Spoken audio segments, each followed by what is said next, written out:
Welcome to the Valhalla Filmcast, a show where normal guys talk about the films that they love. And here are your hosts, Bryce Thompson, Brian Hammond, and Cody Ryrie. Now get ready, because the show starts in 3, 2, 1. Welcome to the Valhalla Filmcast. I am Bryce Thompson, and I'm here with Brian Hammond and Cody Ryrie. Hello, everyone. Hello.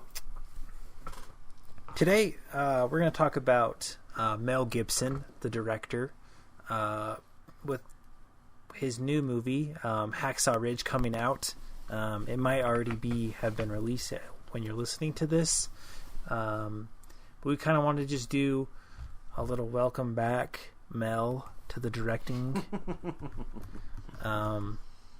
I've missed you. So yeah, let's just get started. We might mention his acting, but mostly this is about directing. His 4, 5, including this one. Yes, yeah, that's correct. And his first one I haven't seen, but you guys have seen it. Just want to hit on that real quick. Yeah, it's called The Man Without a Face. Mel acts in that one as well as directs it. Kind of a drama, but I don't remember a lot of the details, to be honest. I wanted to watch it in preparation for this show, but I don't have it. And it's not a particularly easy movie to just pick up at Walmart. No. As well. Brian, what were your memories of that film? I remember loving it. I don't know my fascination about it. Who was the boy in it? Do you remember? Is that Elijah Wood, or am I making that up? I don't remember. Nick Stahl. Oh, well, I was way off. Well, I don't remember, but I owned this on VHS, or my family did, and I remember watching it. It moved me. It's this guy that Mel Gibson plays this man who's disfigured, and he befriends like this boy, right? And he gets accused of inappropriate things with him, and it's kind of like that whole relationship and what happens to him, in that kind of biased situation that, I mean, it didn't happen. I think that's how the movie portrayed it. I haven't seen it since I was a kid, but it's a good film, and I remember liking it. So, well, it does have the themes that Gibson would continue to portray of persecuting his main character. It seems like whoever his main character, whether he plays them or not, they do have to go through intense persecution from people around them. So not as violent as his later films would be, but some of the same themes we're dealing with. So do you think that that's like some mass... is he a masochist? It's like he must be a tortured soul, because I never put that together until you mentioned that earlier, Cody. That the main character, every single one of them gets persecuted and ran through the ringer. Well, and it's also it's very connected with that person's religious or spiritual identity as well.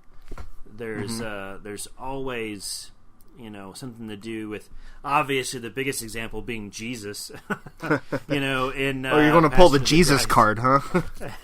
It's like, oh, okay, can't get more literal than that. But Right. Even William Wallace in Braveheart wants the peaceful things in life and all that stuff, but then is forced by intense violence and persecution into something higher, something greater. So it seems like violence in his films and torture of the main character reveals that person's inner worth, and it transforms them. It's almost like a birth, of violence that leads them into something higher. And that's true in Braveheart. That's true in Passion of the Christ, and you could argue it's true in Apocalypto. Oh yeah, it's true as well. I would say it's true in Apocalypto. I mean, I think it's way true in Apocalypto. Like in more in like a literal sense, though. Like he's actually like being persecuted by these people, and I haven't seen The Man Without a Face, like I said, but his other ones, Apocalypto, Passion of the Christ, and Braveheart, are some of my favorite movies. I think I had Apocalypto on my top 10 list, I believe. I should know it by heart, if you right? didn't, it was like discussed as like Yes, just missed it or something. Yeah, because I mean, Apocalypto, it's his latest one was in 2006. That's when it was released, and I remember my mom and dad, I think, like mentioned it, or like one of my friend mentioned it, and I watched it, and it terrified me. Like, gave me like nightmares, and like kind of messed with me, like my brain a little bit, and I still have like issues because of it. Because whenever I think of it, I'm like terrified. Like, it's like one of the most scariest things that I can ever imagine, you know? Like being hunted down and then being sacrificed. Like, what's more terrifying than that? And then the little girl, like, what's up with the little girl? Like, why?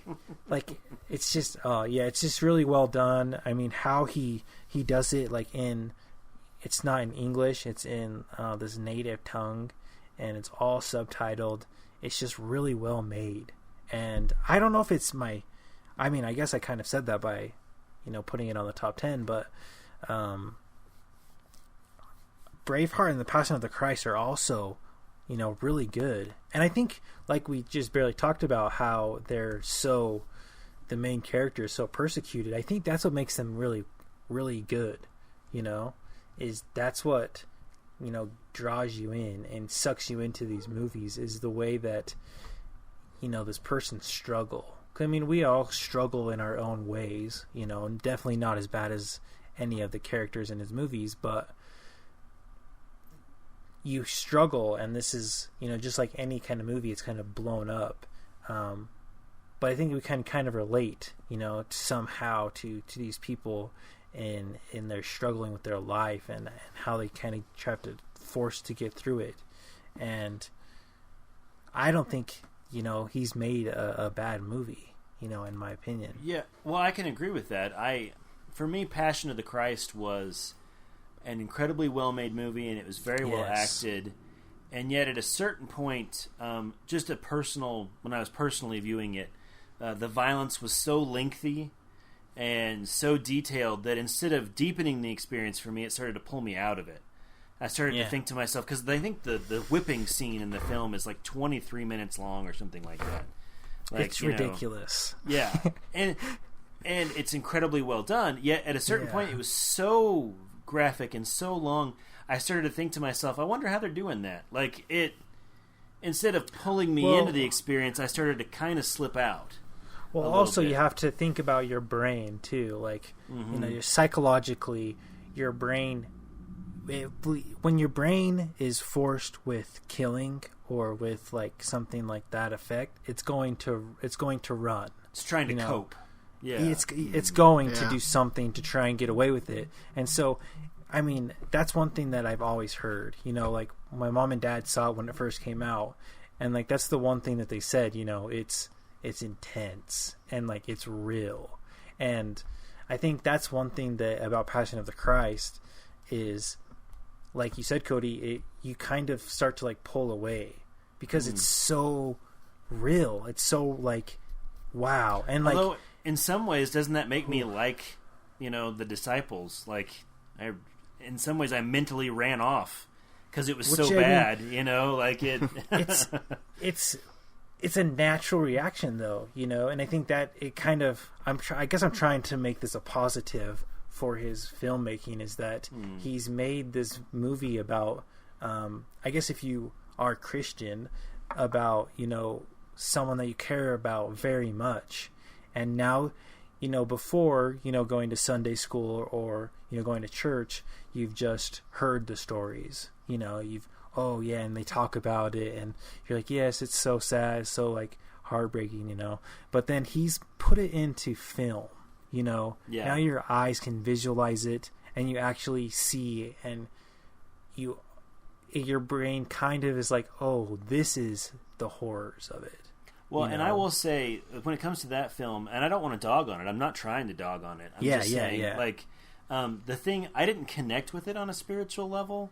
No, neither the did part I. that Not really at all. did Yeah. that moved me, I did connect it with, was the mother-son story part of it. Yeah. Uh-huh. Like, I really was moved by the scenes with Mary and with Jesus. Like, there's the scene where she soaks up his blood with the cloths, and then she finds him and, like, leans down. She can tell where he is in the cellar beneath them. And then later on, he's being led away, and she gets close to him. They're trying to get her close to him for, like, the last time. And he has the whole line about, I make all things new. Like, those scenes were really moving to me. And I think I connected with that as a parent and as somebody who has a mother, you know, as a son myself. So it's interesting to me. I didn't connect with it as a spiritual thing. I connected with it on a much more, I don't know, that'd be a micro level, like as a on a family level. But I think that's successful. I think the movie's very successful if it can move me, you know, with that relationship. It's not. I don't think you have to be a Christian to be moved by the film, is what I'm saying, because I didn't connect with it. Yeah, on that level. I totally agree with you. I think that it teaches it. You can teach you certain things. You know, it's not just about, you know, the story of Jesus Christ and the crucifixion. You know, there's so much more to the story than just that. You know, like you said, the relationship between, you know, the son and mother, you know, that's a big story. You know, it can be a story about, you know, the persecution of, I mean, anything. You can really get, like, anything out of it. You know? Then the whole thing with Pilate's decisions and trying to figure out what he's going to do, and crap, I don't know what to do. And I kind of felt for Pilate, and I was like, that's a tough situation to be in. I don't know what's going on there. And then, you know, I really liked all of that, and I absolutely loved the portrayal of the devil in the film. Oh, yeah. Very super creepy. You know, it's portrayed by a woman that had her head shaved and her eyebrows shaved, so she looked more androgynous. And had the little baby in the one scene that was deformed and old, and some really interesting, disturbing imagery that was thrown in there as well. I liked that. That was pretty cool. So yeah, I think he got across, at least to me, what he was trying to. I think he really hit powerfully. I mean, it just barely recently got beat with American Sniper, right? With the highest grossing rated R film. Yeah. Yeah, so I mean, you know, America, we love Jesus and snipers, you know. So there you go. That's your winning combo. We just need to make That's a movie that needs to be made right now. There you go. Crossover. But and I think the next movie probably, I would think it would be like his most popular movie, Braveheart. It's just well done. It won Best Picture and Best Director in '95, so yeah, deserves it. 100% will support that. It's such an interesting story, and it just grabs a hold of you, isn't it? It's super long too. Like, it's close to 3 hours, right? It might be over. I don't know. Yeah, it's so long. It was 2 VHSs. I remember back in the day. That's when you know you're old, if you relate time to how many VHS cassettes were there. That's awesome. But I think this story is just really interesting. It has so many different levels of what, you know, the William Wallace has to go through. And if you haven't looked up William Wallace, don't, because it will totally ruin it.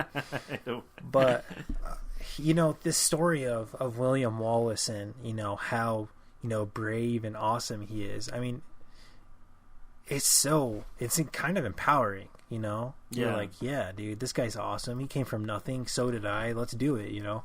I'm going to, you know, go rock the world. But you probably end up like he does at the end, which, you know, but it's really, it's almost too long to be able to just summarize, you know, and just to make it all work together, because there's so much story. You just have to watch it, and I find it very fascinating. It's a very fascinating movie. I don't know how he gets away with the stuff that he does too, in a way, because his films, Braveheart and Passion of the Christ, they're not subtle. He's not a subtle man. Not at all. When it comes to his movies, and usually that's like a mark against somebody for me, and yet he totally gets a pass because it works, you know. And yes. I kind of am at a loss for words why it works, because William Wallace is the good guy, and King Edward the Longshanks or whatever is the bad guy. And there's not a lot of nuance there, you know. No, it's very straightforward. Good guy, bad guy. And yes. I should be like, so that's wrong. You should have more nuance, but I don't feel that way. I love that movie, so I don't. And there's no William Wallace has a little bit of a bad side, or you know, the king has a little bit of a good side. No, he's evil, horrible he's a monster. guy. Yeah, he's great and wonderful. You know, yeah. There's no middle ground between the two. It works. It's you perfect. Know? I don't sit there great. watching the movie thinking he needs some more shades. I'm like, yeah, let's do it. You know, so I mean, even the part when William Wallace kind of does something bad when he stomps the dude's face in, you're still like, heck yeah, you know, it's not bad. I don't know. Yeah. He's a winner. He's a winner. He's a very life. talented director. He seems to have really found his niche. And Hacksaw Ridge does not seem to depart. I haven't seen it yet, but from what I've read, it's a very violent film about a very faithful person who endures lots of persecution. So right up his alley. Right along the lines, yeah. I think that it'll be interesting. It'll be interesting to see if he has swayed any way since he's been gone from directing. 10 That's years. what I was wondering. If there's going to be a redemptive angle to this at the end, you know, more so than his other ones. It'll be interesting to see. It looks great.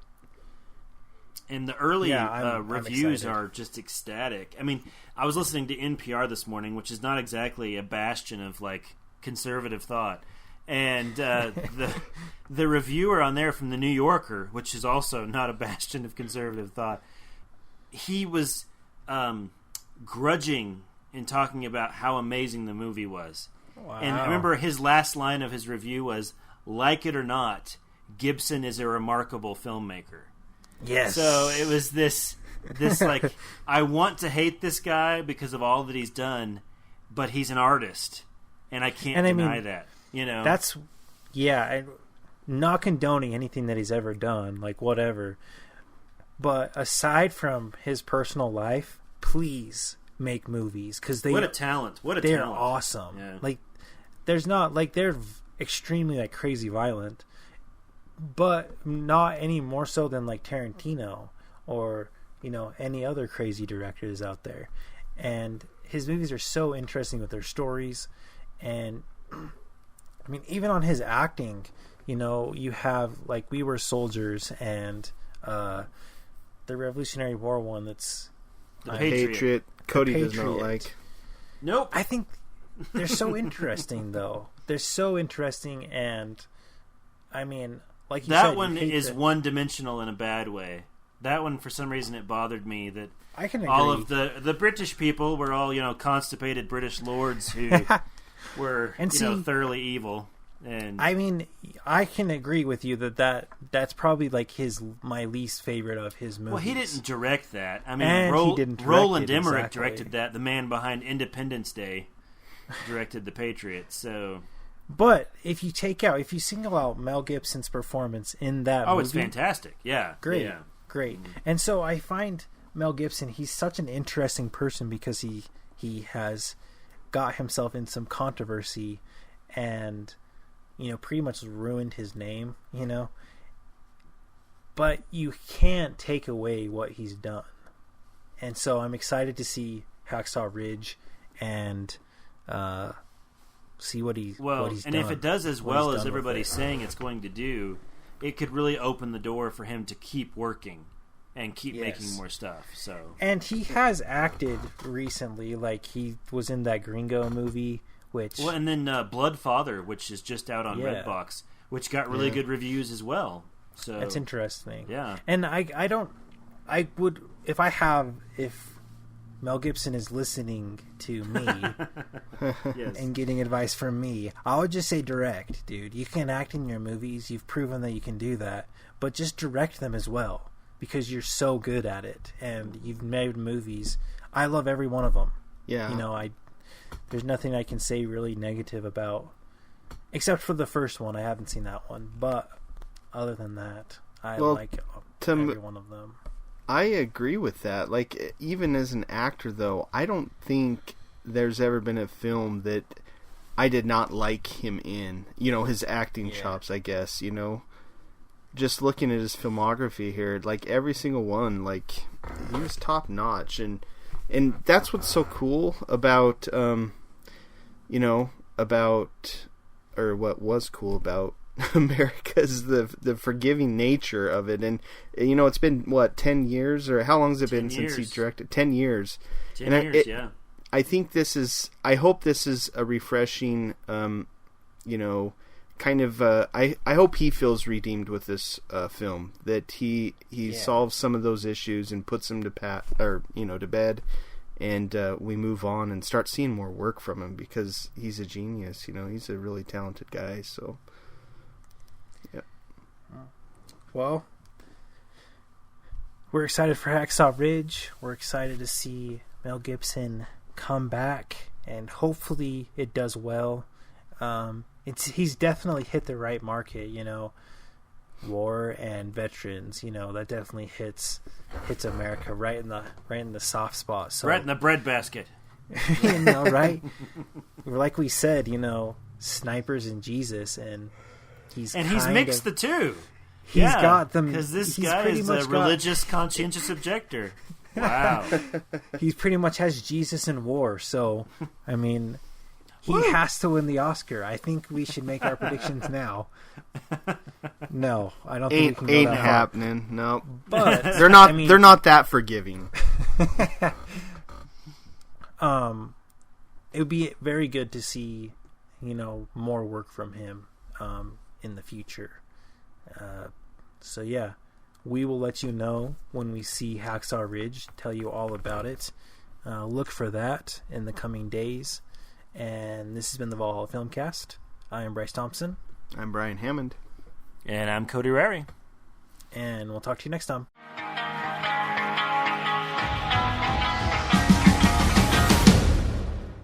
The following views, opinions, and commentary are the sole property of the Valhalla Filmcast. Any unauthorized reproduction without prior consent is prohibited. Any incidental music, audio clips, or film trailers are used for the sole purpose of film criticism and commentary as allowed under the Fair Use Act.